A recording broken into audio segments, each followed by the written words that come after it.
Hi, I'm Dr. Mayura, and I'm going to speak about something that a lot of you may have heard of. You might have friends who have it, you might have had it, or you might have just heard of it. It's called polycystic ovarian syndrome. So, this is in specific to women in the reproductive age group. So, there are a lot of people who about 12 to 20% of women have this in the reproductive age group. It's one of the most common endocrinopathies in the female in reproductive females. So so it's not uncommon. So if you have it, you don't need to be scared. It's a very common disease to or syndrome to have. So what is PCOS? So I'm going to ask a few questions. So have you ever noticed you have irregular periods, less than 9 a year, or scant periods?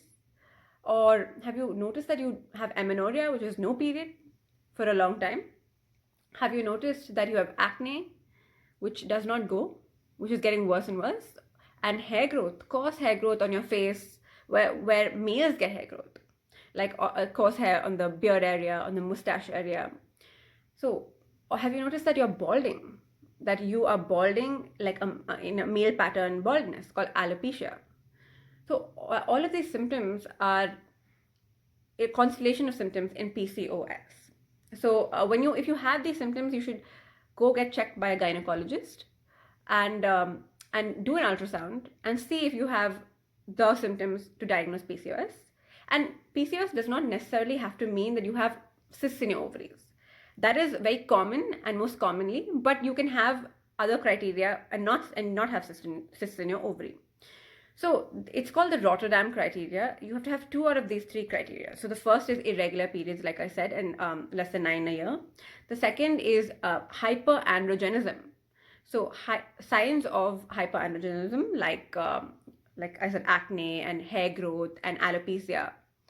And the third one is cysts in your ovaries. So these are more than 12 follicles that you have to have, 2 to 9 mm in diameter, and all the ovary has to be larger in volume. So if you have two out of these three, then you can be diagnosed with polycystic ovarian syndrome. The etiology is unknown actually, and people are still speculating. They do think it has a genetic component because first degree relatives, you have a higher rate that you will get it if you have a first degree relative with PCOS. Also environmental and lifestyle. So it's still very unknown why you get it. So they also see that people who have insulin resistance and who are obese are more predisposed to having PCOS, or who get menarche early, where they get their period earlier. They have higher, more predisposition to get PCOS. Now, PCOS, I want to go through a little bit about what happens, the hormonal changes. So there's a hormonal regulation system in your body. These hormones are called FSH and LH, and they regulate some of these processes like ovulation and fertilization and conversion of androgens into estrogen, cholesterol into androgens into estrogen. So these hormones get dysregulated. So there's an increase in LH and there's a decrease in FSH. So the LH FSH ratio becomes 2:1 or 3:1. That's when you can diagnose it. In addition to this, because there's an increase in LH, the LH has gone high, there's more production in the TCA cell of androgens. There's more production of androgens, and that's why you're getting all of these male features like your acne and your hair growth and your alopecia, because there's more androgen, and therefore there's more testosterone. And there's decreased sex hormone binding globulin, therefore there is more free testosterone. It's not, when it's bound, it's not usually free and available. So if there's less sex hormone binding globulin, there is more free testosterone. Also, there's a problem with conversion of androgens to estrogen. So there is less good estrogen, which is called estradiol, in the egg to help it mature and to help ovulation happen. So there's less estradiol, but there's also peripheral conversion of androgens into estrone, which is in the fat. Therefore, fat equals high amounts of estrone, which is not necessarily good. So this is how these are the hormonal changes. More than that, there is insulin resistance present in PCOS. So you have to look for that by doing a glucose tolerance test. Usually people with PCOS have metabolic syndrome. They have of course obesity, but they have dyslipidemia, which is high cholesterol. They will have a higher LDL cholesterol and a lower HDL cholesterol and higher triglycerides. They also might have blood pressure. So they might have high blood pressure due to this. And that you need to check of course, as obesity, check the person's BMI. The normal BMI is between 18 to 24, and over 30 is problematic. Now, what are the other things you have to check for? You definitely have to rule out a lot of other conditions, other endocrine conditions, like Cushing syndrome or adrenal tumors, and that you'll know by doing these tests. You should do a thyroid test, a thyroid panel, but most importantly, you should do your oral glucose tolerance test to check for insulin resistance, because that can be treated. Now, let's go to the part that everybody I think has been waiting for, which is treatment. So if I had PCOS, how do I treat it? It's nice knowing about it, but how do I treat it? So you have to divide treatment into people who want to have children soon, who are trying for conception, and people who don't want to have children soon. So the people, for both the groups together, these lifestyle things that I'm going to talk about have to be done anyway, but the drugs differ. So now exercise is this is something which can really cure, but it can really elevate those symptoms of menstrual irregularity and acne and those hair growth. If you lose approximately 5 to 10% of your weight in an overweight person with PCOS, that would really help in regulation of cycles, and it's shown to help. So weight loss is significant, but and of course you need to have a good diet. So there are certain foods that you should eat, which you should definitely customize your meal plan with your nutritionist. But whole foods are very important, like whole grains, cereals, lean meats like fish and chicken. So this protein also increases insulin sensitivity, lean protein.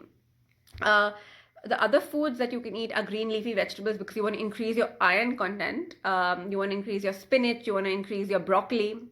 There are also foods rich in magnesium like bananas and almonds and cashews. And so you should talk to your nutritionist and understand and customize a meal, a program for you for weight loss, because it is specific for PCOS. They also say follow a Mediterranean diet, which reduces the inflammation caused by polycystic ovarian syndrome. Now, other than exercise and diet, which is extremely important, there are other things that you can try. Ayurveda. So there are a lot of herbs that have been shown to help in PCOS. There are a lot of Ayurvedic herbs. So like ashwagandha, turmeric, tulsi, and all of these are many herbs that have been shown. Reduce caffeine intake, because caffeine it tampers with your hormones. So instead you can replace it with green tea, which is shown to help even with weight loss, but even in hormonal regulation. You can also go for acupuncture therapy. So acupuncture is, it's shown to improve hormonal dysregulation in PCOS. That's another, method. And also things like yoga and meditation are important to reduce stress, because cortisol is also part of this whole endocrine dysregulation. So you want to have low stress, and PCOS can cause depression and anxiety. So you want to help that as much as possible. And if you are trying for a child, then there's a medication called clomiphene citrate, which can help you conceive. And that's helped about 75 to 85% of people have success with that drug. And when you add on metformin, which is an oral hypoglycemic agent used for diabetes, commonly for diabetes, it increases insulin sensitivity. That increases fertility. So those two can be used for fertility. There are a few other drugs, of course, as well.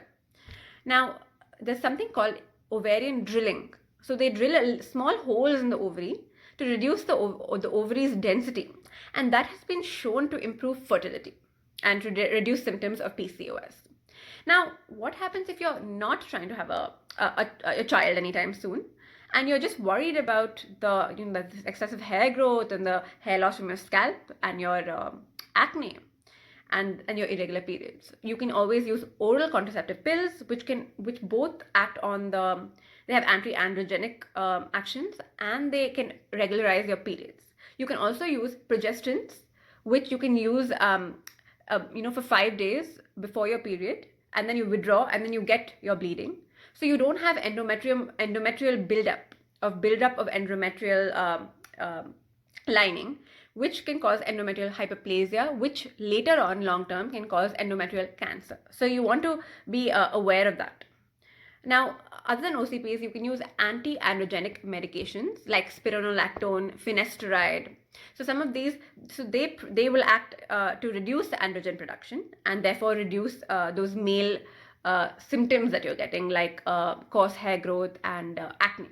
With acne, you can also use your topical retinoids and your antibiotics and your normal acne treatment in addition to oral contraceptives, because you have to deal with the baseline, the issue, the bottom. You have to get to the bottom of it. So now, other than that, you of course can use metformin to control insulin sensitivity. So these are I just quickly went over a variety of treatments, but I really think that I need to stress on a diet and lifestyle which is less stress and meditation and yoga and exercise, because they really have seen that when you lose 10% or 5% of your body weight, your symptoms start reducing.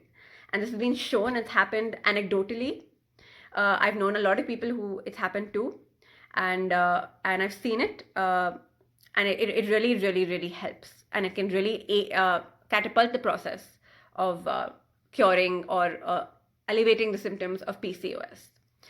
Thank you for listening, and if you would like to know more, please let me know.